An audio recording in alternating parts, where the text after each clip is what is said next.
वंदे मातरम, जय हिंद। मैं साध्वी देवा ठाकुर, डायरेक्टर देवा इंडिया फाउंडेशन।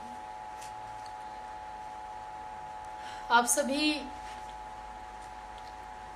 गौ भक्तों को, राष्ट्र भक्तों को, देश प्रेमियों को भारत माता की जय।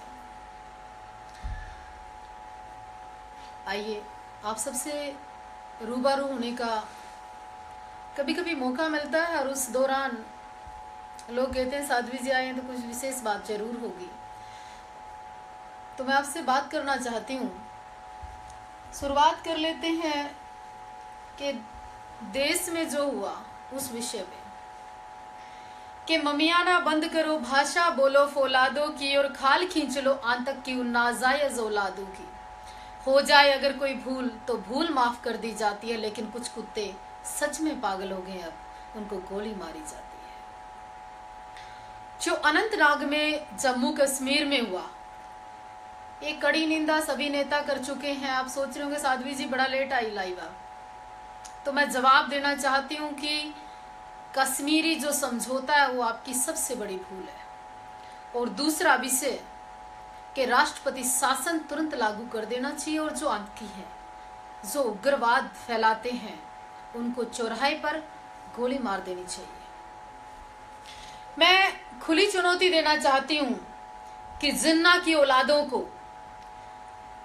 कि देशद्रोह की बातें और पाकिस्तान प्यादों को कि अगर दम है ना तुम में, अब भारत पर आंख उठी तो भारत का बच्चा बच्चा राम और बच्ची बच्ची सीता है। ये सिर्फ धमकियां नहीं है। अरे किसी हिंदू के पास अगर 2 हथियार मिल जाए तो देशद्रोह, आतंकवाद, जाने कितनी धाराएं लग जाती हैं। मैं कहना चाहती हूँ शर्म उन मुल्लों को कि मस्जिदों की अब भारत सरकार को तलाशी ले लेनी चाहिए। उनके अंदर जमा कितने हथियार हैं उनका ब्यौरा भी होना चाहिए। कि भगवा सिर्फ अब शर्मिंदा है और तिरंगा एक ही बात सोच रहा है आजकल। ये सियासत की गलियारों में कि मुझे लगता है कि जितना लहराने के काम नहीं आता तिरंगा, जितना कि उसमें लाश लिपटी रहती है। अक्सर लोग बात करते हैं धर्म की, शास्त्र की, तो मुझे लगता है सिर्फ ये बातें हैं। मुजफ्फरनगर में जो हुआ, देश के अंदर ही गद्दार है। आए दिन खुलासा होता है और आप लोग सिर्फ बातें करते हो और चुप रहते हो। ओवैसी आजम खान का कोई बयान नहीं आया, कोई निंदा नहीं की उसने, सिर्फ भक्तों के साथ इतना गलत हुआ।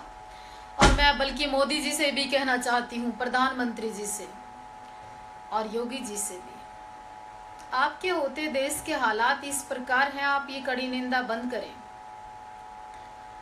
अब जवाब देने का वक्त है, जवाब दे। हिंदू ही नहीं बल्कि पूरा भारत आपसे उम्मीद करता है। और एक विशेष और मुख्य बात, गृह मंत्री जी का पिछली बार जन्मदिन था, तब भी तोहफे में कई हमले हुए। आज भी जिस दिन जन्मदिन था उस दिन भी तोहफे में कई हमले हुए। आखिर ये हमले गृह मंत्री के जन्म दिवस पर क्यों होते हैं, मेरा बड़ा सवाल है। लोग आए दिन लाइव होते हैं और बात कर कर चले जाते हैं। मेरा मकसद वो नहीं है कि आप, लेकिन मैं चुनौती देना चाहती हूँ जो भारत में रह के आतंक ही हो रहे हैं, आतंकवाद फैला रहे हैं, उनको अगर जड़ से खत्म करना है तो भारत सरकार को ठोस निर्णय लेने पड़ेंगे और उसका जवाब देना पड़ेगा। अब इंतजार नहीं होता, खून के आंसू और रोए नहीं जाते। सिर्फ भक्तों का कसूर सिर्फ इतना था कि वो अपने ही देश में अपने ही आराध्य देव की साधना करने गए थे। लास्ट और एक ही बात कि जो सारे फसाद की जड़ है ना वो कुरान है। इस कुरान पर जिस दिन बैन लग जाएगा तो आतंकवाद खत्म हो जाएगा।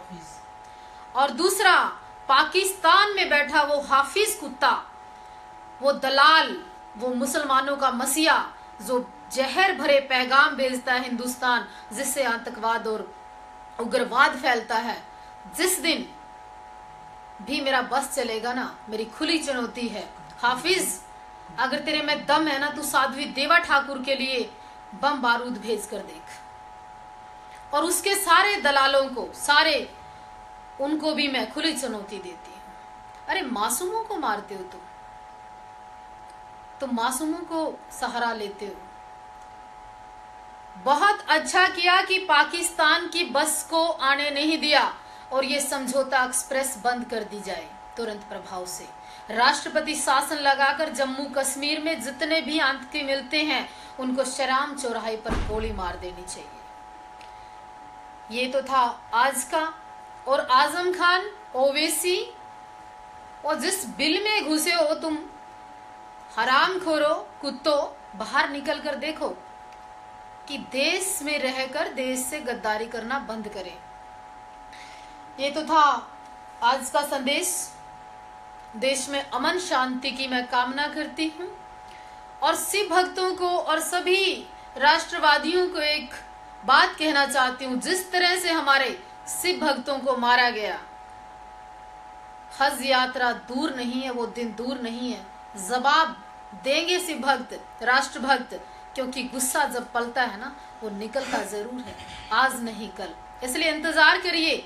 आप ज्यादा खुश मत होइए कि आपने शिव भक्तों को मारा या आतंकवाद इतना फैल रहा है। आप हमारे आसपास में रहकर आतंकी हो रहे हो तो दिल्ली से जाओगे, बॉम्बे से जाओगे, भारत से होकर जाओगे, कहीं और से नहीं जाओगे। इसलिए इंतजार करिए, जवाब शिव भक्त भी देंगे, राष्ट्र भक्त भी देंगे और गौ भक्त भी देंगे। और मोदी जी करबर्द प्रार्थना करती है साध्वी देवा ठाकुर कि अब बहुत हो चुका, जवाब देने का समय है।